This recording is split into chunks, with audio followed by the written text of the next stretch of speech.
Hello, hello, hello. This is Dr. Karen Hills Pruden here, and I have another awesome sister leader who we're going to hear about today, and we're going to hear about all these things that she influenced and impact in this space called life. And so, Carol Muleta, if you will tell the sister leaders community all about yourself, everything you want to share, and we will get this conversation started. Welcome. Thank you. I'm happy to be here. I am Carol Muleta, CEO of the Parenting 411, where I give parents tools and strategies to consciously connect with their children, confidently teach them skills for life, and courageously tap into the joy of their parenting journey. I am the proud mom of twin sons, and they are young adults now. And my experience with them really drives me to help parents help their children to reach their full potential. And that's what I do through workshops, webinars, keynotes, and the Parenting 411 podcast. I love that. So that gives us quite a bit to dig down into. And so let's get started. And so I hear you say that you have twin sons. And so your business is parenting. And so can you tell us, is there any connection between the two? Did you experience a pain point in your life of raising your sons, or was there avoidance services? Or tell us if it's connected, because you are a mother, a parent, and your company is all about parenting. So tell us about that connection. Absolutely. Well, I came home for maternity leave after having my boys from a career in corporate marketing, so sure that I was going to head right back, maybe 4 months, 6 weeks top, 6 months tops. But I just fell in love with them. And obviously, it was quite a new adventure with two, and they were our first children. So we really had no experience with babies. And so that was a big part of it. And then just after they were a year old, because I kept extending my maternity leave, by the way, and one was diagnosed with developmental delays. And so once I read that inch thick report about all of the things that he was going to need, what he was going to need to work on, I just felt like if he's going to be seeing a lot of specialists and all of that, I couldn't have anybody else driving him around. And so my husband and I decided, well, if I wanted to stay home, then just go ahead and stay home. And so I did stay home with my sons. And I just began to learn so much from the people that he worked with. They would always give me homework. They'd tell me what he worked on in their sessions and then tell me what I needed to work on at home. And so right away, my marketing and communications background came into play. I was creating all kinds of visual aids and things to help the son who had the challenges, but obviously his twin brother benefited as well. And so I just felt like this was a calling. God spoke to me and told me that all of the information that I was getting from these specialists would not just be for me, but for other people. And so that's how the Parenting 411 really was born. I love that. I love that. So tell me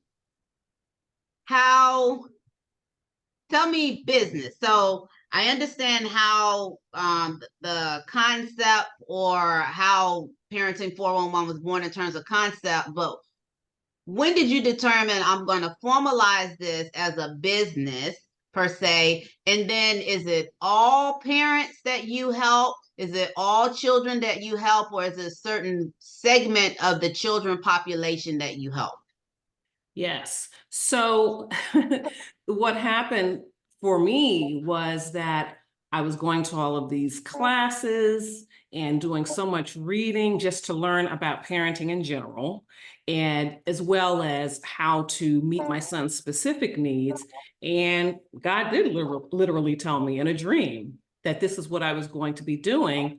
But this was when they were about 2 years old.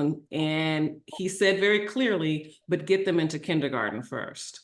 And so that gave me some time. But of course, this was such a big vision. So I did procrastinate because I couldn't believe that I was supposed to be doing this. And so I did in 2009, an organization that I had begun. I took parenting classes with them, and then I became certified to teach parenting classes for them. They needed someone with a particular background. And so I I was trying to look for that kind of a person for them. And then it kind of turned out that it was me. and so and so I also wanted to, there were also other aspects, additional aspects of my personal experience, my faith, for example, that I wanted to include in any kind of work that I did with parents. So that prompted me to start my first parent education company with another partner. And so we did that for a few years. And then I branched out on my own as the Parenting 411 in 2015, because I was asked to launch a parenting radio show. And so that's when I really started working on my own and creating content and working with parents by myself. Awesome. So how do a parent find out about you? Like, how do you get your ideal clients or your parents? How do they find out about your services? Because I have a strong belief that there's definitely a need for your services, but how would one know where to look for someone, you as a resource? They can visit the parenting411.com. That is my website. I also host the Parenting 411 podcast. I release new episodes every Tuesday. And I also share the video of my podcast on my YouTube channel, which is also the Parenting 411. And I also have the Parenting 411 community on Facebook, as well as the Parenting 411 page. And I hear from companies, sometimes from LinkedIn. They will reach out to me and ask me to present to their employee resource groups, because we know that there's a large percentage of employees who are parents.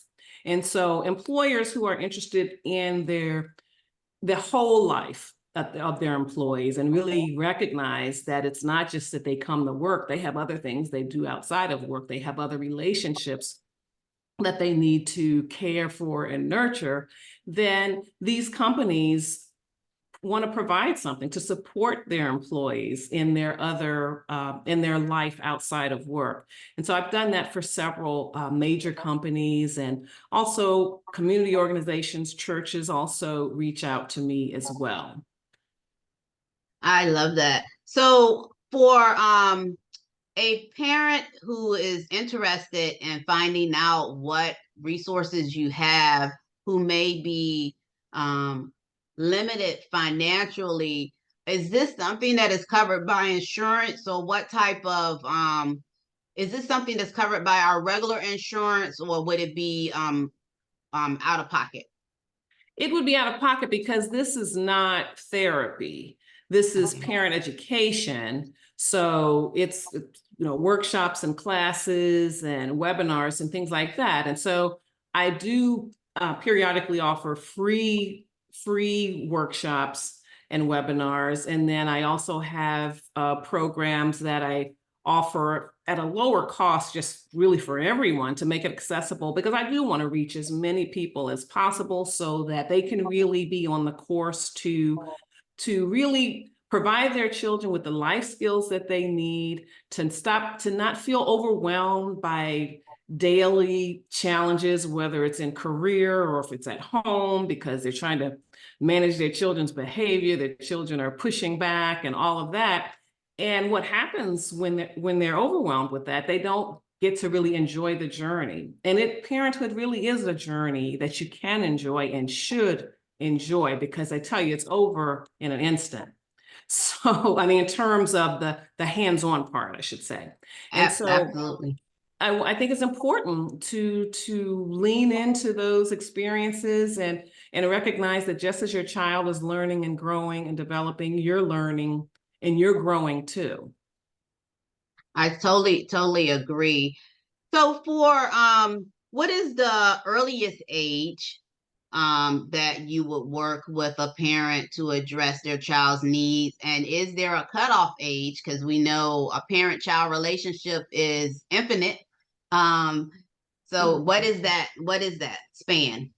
Right. So I find that the sweet spot in terms of where parents are most receptive and energized to really strengthen their parenting skills, and it's between the ages of 3 and 13. That's my sweet spot. I have worked with parents that have children that are 2 years old or infants, toddlers, because I've had parents want to just get off on the right foot. Like they haven't even encountered any challenges yet, but they just want to have a parenting philosophy that they can rely on for the road ahead.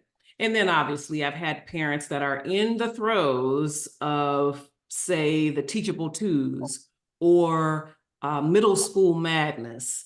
And so I've been able to help them. Now, what I find is I'm happy to work with parents of teens, but what I find is that sometimes parents feel like, well, they can lean back a little bit because their children are older now and they're more independent and they don't need as much supervision, which really couldn't be further from the truth. You really they still need you. They just need you in a different way, right? I mean, because really you're moving from manager to coach to consultant in the course of your child's life. And so you're kind of on the cusp, you're kind of on that, you're straddling that coach and consultant phase in the teen years. So you are very much needed. And so I would love to work with teen parents of teens, and I do, but I feel that people really come to me more in that 3 to 13 years of age.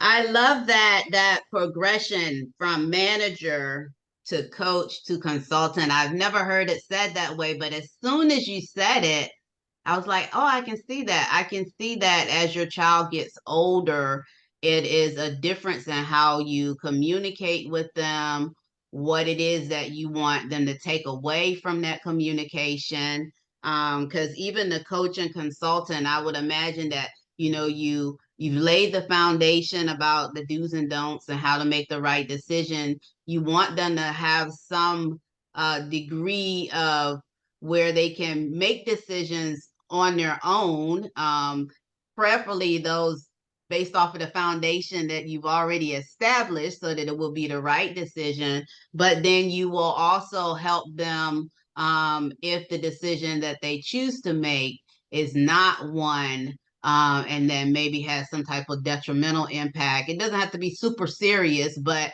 not the desired impact that either the child wanted and definitely not the parent, what the parent wanted. And then it opens the door for discussion about why that wasn't the best decision. Yes, I like that what you said, because it's so important to start letting children make decisions when they're very young. And it's about, you start with things that affect them. Like it's the 2-year-olds in terms of letting them decide what they're going to wear that day. I mean, allow them to choose between 2 outfits. You think it's a simple thing, but it's the beginning of them learning their own minds, and it's empowering.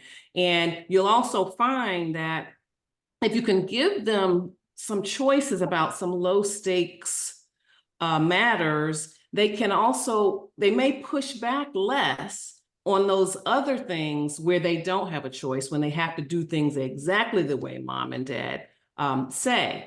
And also what's beautiful about allowing your children to begin to make decisions, like especially when they're like 9 or 10 and they have their birthday money and they want to spend it on something, and it's foolish,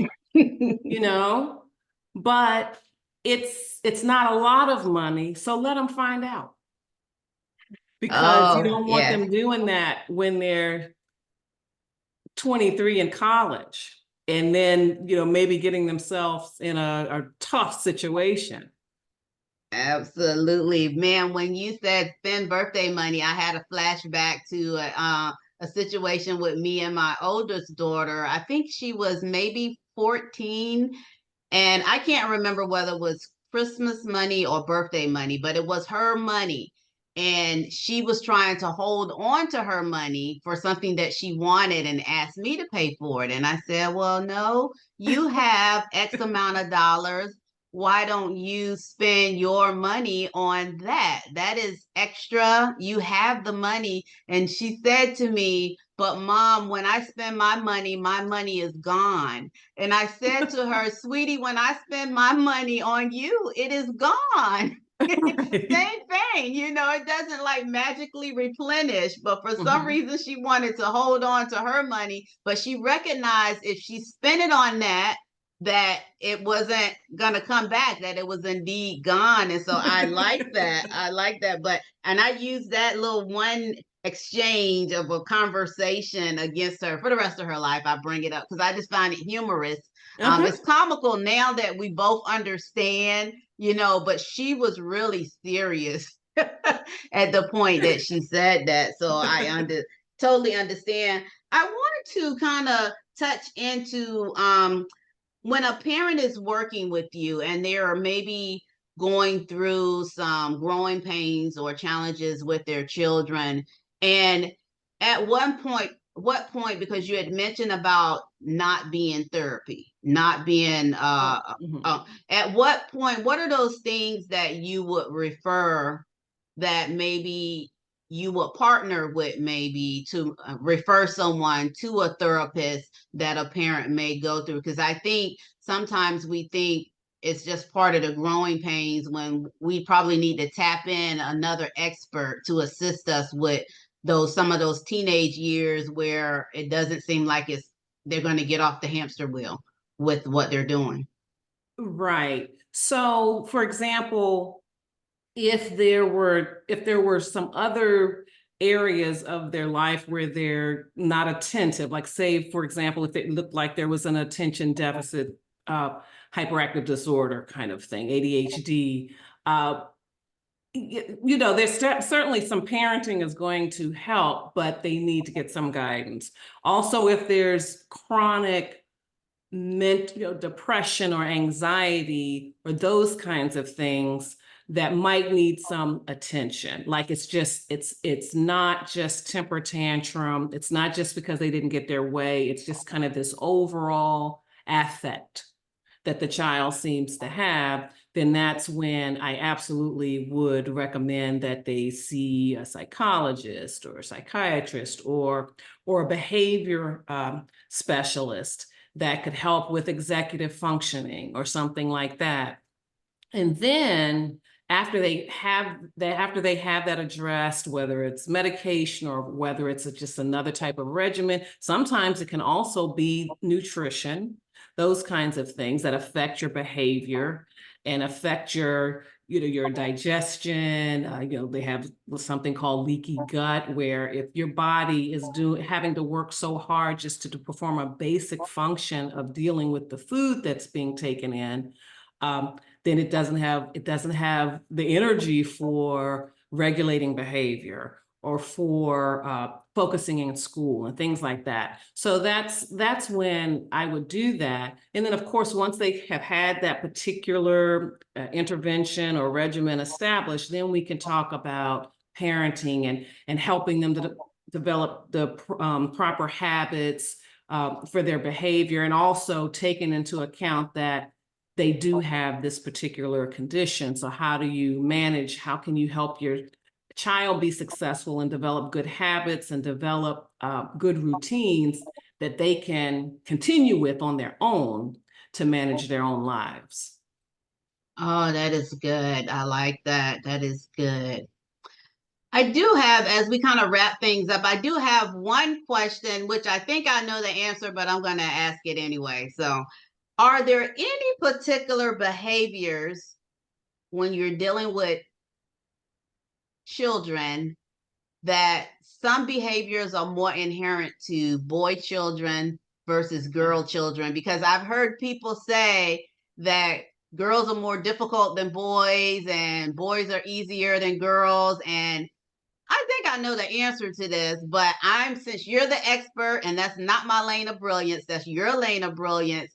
Have you ever heard those type of things where girls are easier than boys? And are there any type of behavior or actions or mannerisms or anything that are more inherent to one sex over another sex when it comes to children? Well, I'm definitely hesitant to label behaviors, but here's what I will say about girls, and that's what sometimes will make people say they're easier. Because of their nature, a lot of them, their nature, their want to be pleased, to want to please other people, and that need for friendship and likability and all of that. Sometimes, depending on the personality, now sometimes they can that they can seem more agreeable. And with boys, you can associate sometimes more energy, physical energy, and all of that. But having said that, we all come into this world with a certain temperament. And so we all, it doesn't matter our gender really. We can still, because you can still have little boys who are shy and gentle, and they're very personable, and they're very, and they're very sociable, and that could very much seem like, okay, well, that's what you might expect to see with girls. And then you have girls that are just fired up, ready to go. So I hesitate to label it one way or the other, but I do know that sometimes the main thing will be the girls and their willingness to comply. They want, like, especially in a school setting, a lot of times teachers will find girls in general easier, especially when you're talking about the preschool years and things like that. They want to help the teacher. They want to sit still. They want everybody to act right and all of that. And then you'll have boys that just want to explore and do all of that. But I wouldn't say it's inherently boy-girl behavior, but those are a couple of patterns. Okay. So I think I just lied because you just spurred one more question from me before we do the wrap up. So you've mentioned that we are born with a temperament. And so when I heard you say that, another question kind of jumped in my head. So can our temperament be changed? Can it be changed permanently if we're born with it? Can it be changed permanently? Is that something that we can change? No, it's not so much that you would change it, but you learn how to use it, and you learn the right situations to use it. And so I'll give a perfect example. I have twins, and so they have very different personalities. So one on adaptability is one scale. And so I had one son that was a little less adaptable. He wasn't disagreeable, but just, would take some time to wade into a new situation. The other one ran headlong into it. So, but there's a time and place for both of those behaviors. And so it's really about honoring who your child is. And as I said, my children were almost on the opposite ends of the scales of all of the adaptability, of all of the temperament measures on the scale.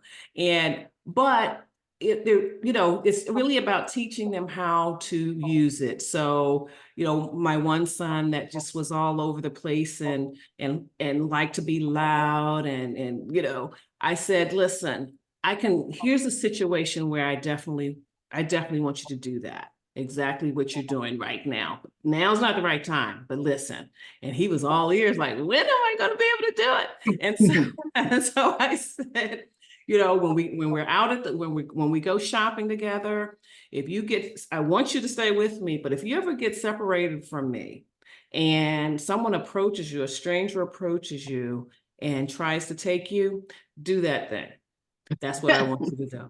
He was like, okay. I said, I want you to be as loud as you can be, all this stuff that you do.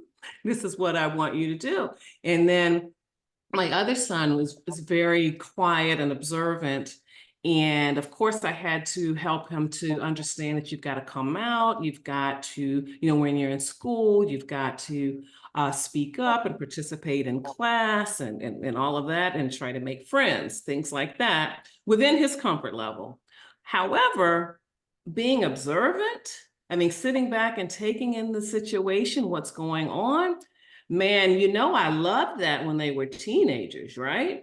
Because I would talk to them about how you may go to a party or some kind of gathering with your friends. It starts off great, but then something kind of happens.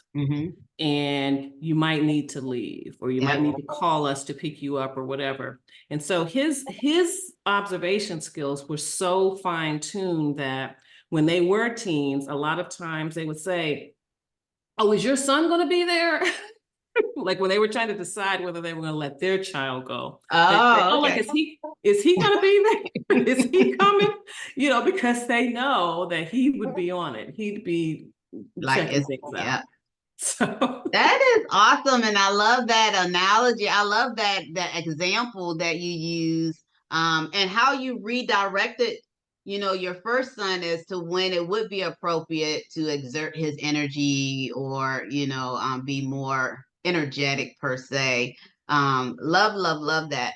So as we are wrapping up, what is on the horizon for the Parenting 411? What do you have going on? Where can we see you popping up at? Just tell us all the deets. We want to know your schedule going forward so that people listening know to follow you and know what you got coming up.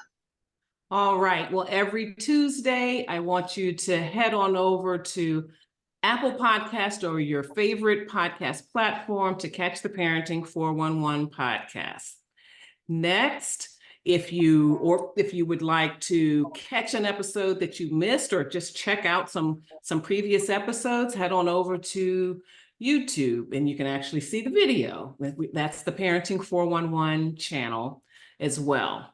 I am also hosting the Parent and Purpose Summit again in October. It's going to be October 1st, 2nd, and 3rd.